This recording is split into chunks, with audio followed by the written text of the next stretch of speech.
Today, what we're going to do is have a look at the Optimize Now tool in Pi.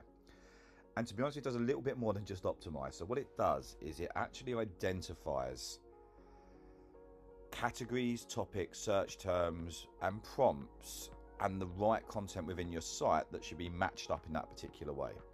It then gives an overarching scoring mechanism that looks at things such as internal linking, content and theming, and then Google's quality signals.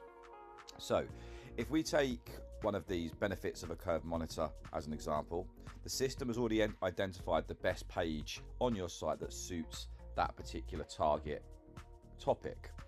What it will then do is then give you a overarching score about how well you're doing, and then give you kind of a historical view of how you're ranking in that particular area. Now I picked this one because we've been as high as page 1 in certain instances around this particular keyword. We can't seem to consistently get there. So what it will then do is look at internal linking, page content and theming, and Google's quality signals. Now the quality signals are okay, 51, but if we jump into there, it will look at things such as expertise, content and its quality, content creators, and so on. The other two areas that I wanted to focus on are internal linking and page content and theming. Now, internal linking is quite interesting because what it does is it looks at your current internal links pointing this page, and it can only find one. However, what it also does is it looks at other pages relevant to that subject that are not currently internally linking to that page, and tells you, well, look, you probably should be linking from these pages to that particular page utilizing this anchor text.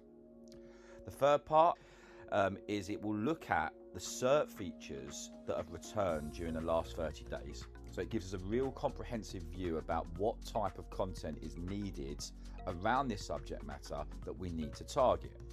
What it will then do is look at everything on the page, everything from the page title, the meta description, the paragraph text, if you've got video content, optimizing that. But the real key element that it does here is looks at the conversational equivalence around that particular topic.